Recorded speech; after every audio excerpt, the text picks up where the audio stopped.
What's up, money growers?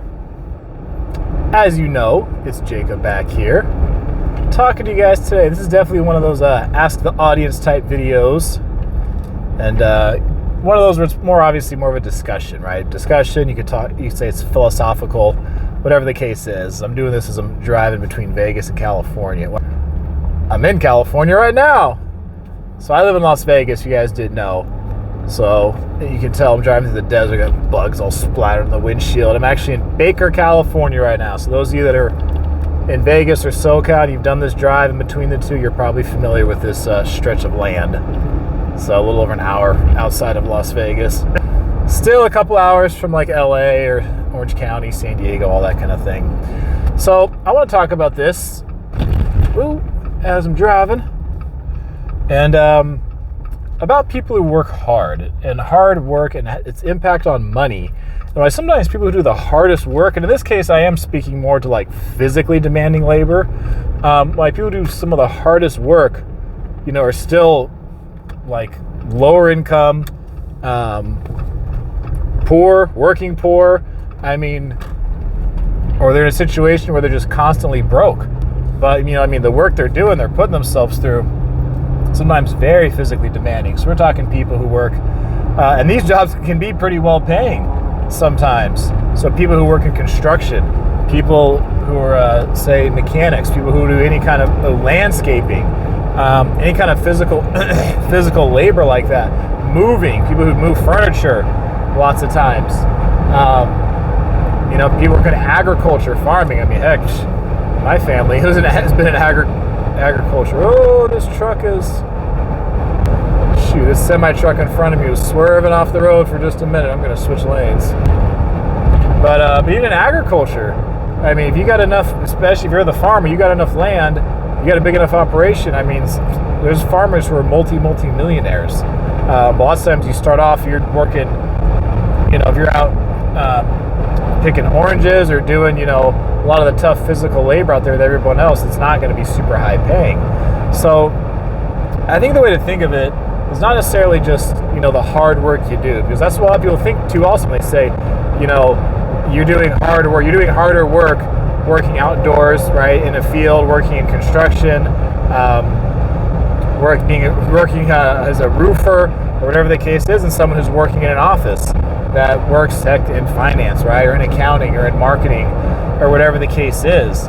So yeah, that's more physically demanding, but you're generally going to get paid more from, you probably heard the saying, you get paid more from the neck up than the neck down, which means you get paid more for using this, the skills you have, things you've learned that are valuable, that you can bring to the marketplace, you can bring value to other people. And I know sometimes it seems like some people get paid way more than their skill would warrant, like a big one here in the U.S., especially with athletes, right?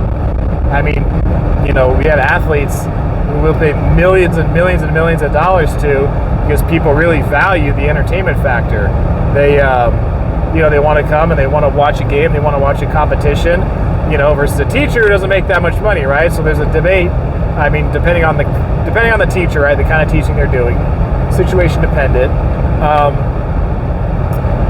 So you could make a debate about that, right? Who impacts more lives, right? Who has a bigger impact on people? Who's going to help more people build a better life? You can debate those kinds of things. So it's not a perfect science, but I think a good way to put it, and I heard this years ago, and this is definitely true for employees, and it can be true for entrepreneurs as well, but it was something like you get paid based on how easy you are to replace. So if you have a job where you're doing lots of physical labor, but the skill level is low, it's easy work. It's just maybe you're literally digging holes, you're digging ditches, you're shoveling dirt. You're outside here. I live in Las Vegas. You're in the hot ass sun doing that in the summertime. That's hard work. But how many people can do that, dig a hole in the ground, versus how many people can perform open heart surgery, or versus how many people can, look at a blueprint for a building that's going to be built and tell if the building's going to collapse on itself. Those are two very different skill sets, right? So the person who's doing open heart surgery, the person who's looking at the blueprint, they're obviously using their head more than using their body, but they get paid way more because obviously they really have people's lives in their hands, literally in some cases. Like if someone's doing open heart surgery, or if someone's a pilot on an airline, I mean, how many people know how to fly a plane? You know, people are always going to be traveling. I mean, even during pandemics, people still flew. Not very many, but people still flew and still traveled and that kind of thing. So it's a good way to think of it. And even in that situation, there's times it's not perfect. I mean, I live in Las Vegas. I worked for years in nightlife, right? A lot of people in Vegas work in hospitality. And there are times, like, I've seen people make a lot of money for seemingly not doing a whole lot. So, you know, sometimes things like that do happen, but those are not normal. Those are out of the ordinary in most cases. So when you think of people who really work their ass off and bust their ass, part of it is just the value of how hard is the work that you're doing, right? I mean, someone who works a cash register at a fast food place, I mean, how hard is that job in terms of skill set versus someone who has to learn how to write code? Right? Someone who's a software engineer, computer engineer, and they're writing code. You know, and how many people can you benefit writing code, or how many people can you impact versus, you know, being a cashier at a fast food place? So it's not necessarily always a matter of just the physical effort that goes into a job, as is the amount of value that you're able to bring, the amount of people you're able to reach. Me making videos on here, I'm able to reach lots and lots of people. I mean, I've been doing this, doing it for years. On this channel, not nearly as long, but on my Vegas channel, I mean, millions of views.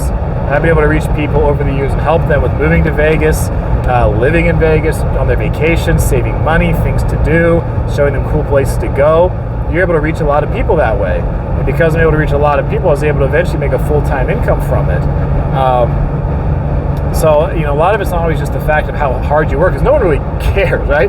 When you're watching this video, do you really care how long it takes me to do any editing, right, or tagging or thumbnails? I'm probably not even going to edit this video, or do anything on the back end, or any prep I had to do for any video on this channel. Anything. People really don't care. They just want some information. They want some entertainment. That this one, they might just want a good discussion to talk about stuff like this. So they're really looking for some kind of value. Is what they're looking for. They're not looking for, you know, how many hours you put in. They're not looking to see if you have a college degree. They're not looking to see, you know, how you're saving your money or doing that kind of thing, or investing you're doing. They just want what they want. So I think that's a better way to think of it, is how much value can you bring, how much value can you add? Because think about someone, going back to the early example, you know, maybe you're not the person who's restocking shelves in a grocery store, because that's physical labor, right? Unloading pallets, restocking shelves, but you also don't have the same responsibility as someone who's like the store manager or a regional manager.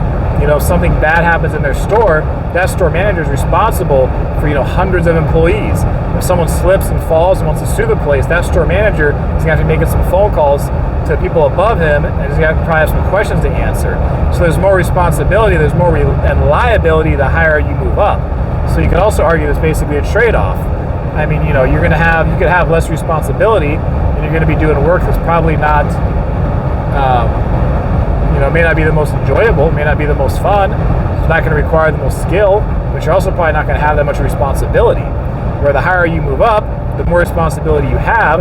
I mean, you get to that point where you're like one of the executives, especially in a large corporation. I mean, you're making decisions that affect millions of people, not just your employees, but, you know, also your customers, also your shareholders, right, or just stakeholders in general. So, I mean, the higher you move up, you know, the more pressure that gets put on you, the more responsibility and liability you have. If something bad happens, you know, you're going to be answering, you know, not really a frontline employee. So I think there's different ways to look at it as far as working hard and making a lot of money.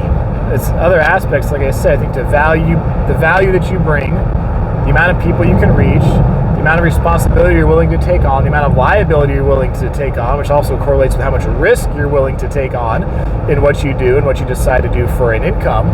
I mean, I think those are all big factors that oftentimes get overlooked, because you can work really hard physically. You can spend a lot of time doing physically demanding labor, and you may make a lot of money, or you may not. But, you know, you only get one body. So, coming from someone who's had his body beat up, mostly through sports, you only get one of those. So, if you have the ability, I think most people, I shouldn't even say that, because I think most people do have the ability to do more than you can right now, to earn more than you can, to develop a skill, a side hustle, a business. I really encourage you to do so. Even if you are working a tough job right now, a physically demanding job, and you just want to get out of it, start building what you can on the side, get some extra money, build some skills, and you can probably do a lot. You really probably could. Heck, I think you can, and I don't even know you. So hey, you know, subscribe to the channel if you haven't done so yet. I appreciate the discussion with you guys as I'm driving here through the desert. I really am happy to have you here on the channel, and a lot of you guys help each other on the comments. I appreciate that. I appreciate you spending some time with me as well. So until next time, as I try to get around this truck. All right, so guys, until next time, keep growing your money.